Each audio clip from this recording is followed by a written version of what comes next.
So hello and welcome back to another video. This is Nitya Chauhan and this car is the Mitsubishi Pajero Sport. Well, this was launched in 2012 and this is the second generation model, and as you can see, this is a very huge car because this happens to be the full size SUV and an off-roader. Well, this is not the top variant, so it does not have the 4x4 option, but this one is the 2.5 liter 4-cylinder diesel engine channeled with 5-speed automatic gearbox, and also there is an option of manual. So this is the front side of this car, and it looks kind of bold with its muscular stance, and you also have some off-road body cladding or the massive wheel arcs, and there is a very huge amount of space between the tires and the underbody. As you can see, this much is the gap in between the wheel arcs and the tires. Well, the tires happens to be 265, 65, 17 inches. This happens to be the Bridgestone all-terrain tires. Wheel kind of look nice, and disc is only in the front side, none in the rear, which is a disappointment. And you can see there is a big gap between the wheel arcs and the tires, and in fact you can see the underbody as well. So yes, I hope you can see the suspension. It's that much gap.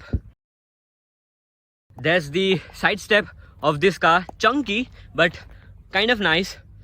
Pajero Sport written over there. Chrome door handles, massive outside rear view mirrors with chrome garnishing, and sporty roof rails. And this car is so much tall, and the wheelbase also is quite long because this is a very massive car. And this is the rear look of this car. Then some sort of chrome garnishing and Pajero Sport written over here, and written automatic over there because this is the automatic, and none of the LED, nothing like that. Full basic lights, and reverse lamps happens to be over there. You get rear parking sensors along with a parking camera, and this happens to be the tire, and this is the exhaust of the car. Well, tire happens to be a full size and also an alloy which is of the same size, so that's a good thing. No cost cutting over there. Great thumbs up to that. And a subtle spoiler, and yes, this is the look of this car. Well, this car is literally so massive. Well, this is a proper off-roader because the ground clearance is massive in this car. This is the side look, and this car is literally very, very massively big because I'm like standing over a certain distance because this car is so long and so big that it hardly fits in my frame. So now talking about the boot space. Boot space happens to be 500 liter with the third seat completely down, and in fact if you recline up the third row, even there is a good amount of space over here, so that's a very good thing. Phone holder, cup holders, 12-volt charging socket, and also a hook over here so that you can, if you want to hang something. Here AC vents up on the roof, a handle over there, even a reading lamp in the third row, so that's a very good thing. Well, the third row seats are only meant for children, not for adults, so I won't get in the third row.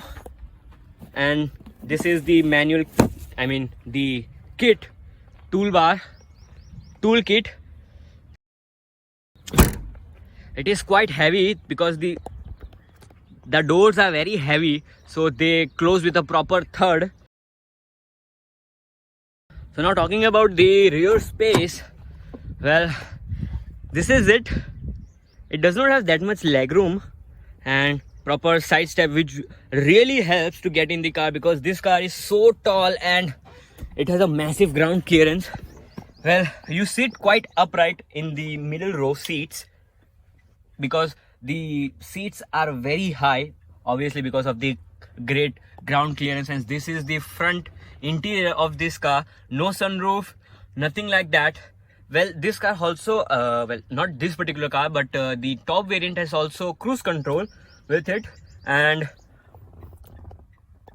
large window area, AC vents placed over here, and doors also open quite wide, so you can get and out easily. In this car, good amount of leg room and also knee room. Under thigh support is adequate, not much. A small hump in the middle, but 3 people will be easily fit in this car with comfort, ease, with ease, comfort. And this is the speakers. Well, it gets 6 speakers, and the door pockets also are quite big. Well, they are not that much deep, but you can accommodate 500 ml bottle.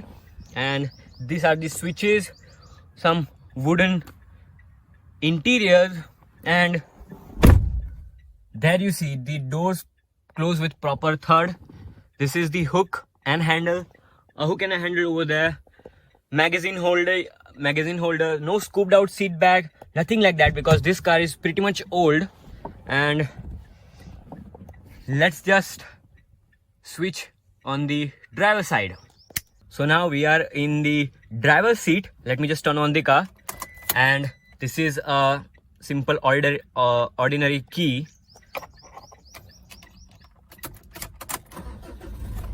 And there it rose to life. It makes kind of noise because this happens to be 2.5 liter diesel engine. And these are the control for the outside rear view mirrors, AC vent, headlight leveler, and switch gear over there. Plastic quality is nice, not that much good. Also wooden interiors over there, cream interiors, leather is good. And these are the door pockets of the front passenger seats. And this is the glove box. Not massive, adequate, not much deep.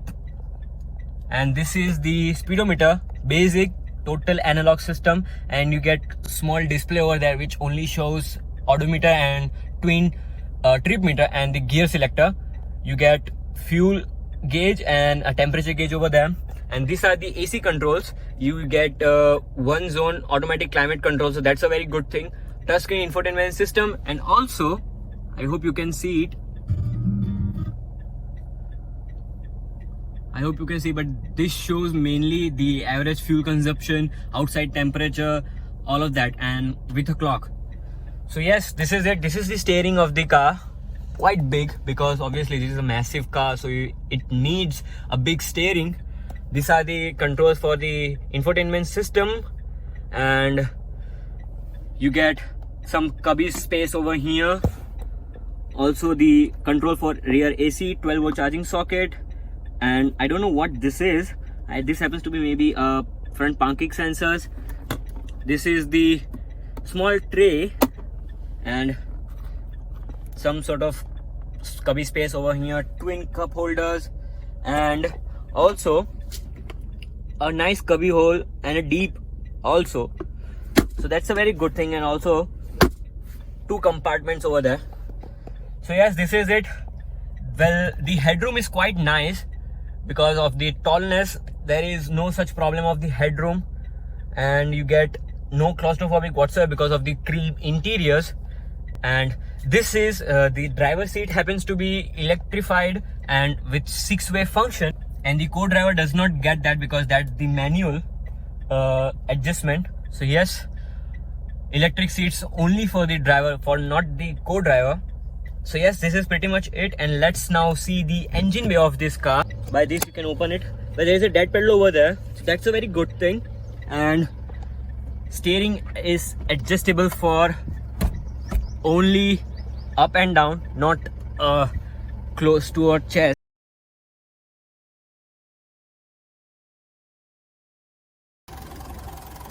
So yes, this is the 2.5 liter 4-cylinder diesel engine, produces 178 horsepower and 350 Newton meters of torque. Massive air filter, and it's quite vocal. Well, it does not get hydraulic struts, but it does get an insulation, and it is quite heavy. And let's get driving. So this is the key of this car, and there it rose to life. Put it in D and handbrake down, seat belt on, and here we go for the suspension test. Now, as this is an off-roader, so there is a less probability to have softer suspension. So as you can see, there is lot of movement going inside the car. So yes, this suspension is on the stiffer side. Also, there is not much body roll well contained. So you can, if you go hard on the gas and on highways, you will feel that your car is going to topple. So you have to slow down. So that's a problem. Way too much body roll in this car because this happens to be a very tall car with massive ground clearance, so that's a problem.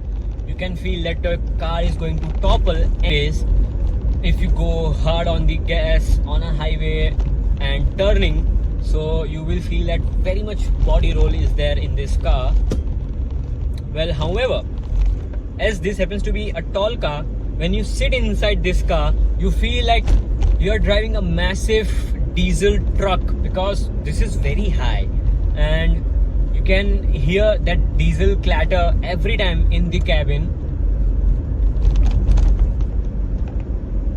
And if you go past 2000 or 2500 rpm, you will hear much of the diesel cluster of this diesel engine because NVH level is not that much great because this is a proper SUV off-roader. So the diesel noise will come inside the car because insulation is not the main priority by making this car. So that's a problem, as this car has so much stiffness on suspension. Even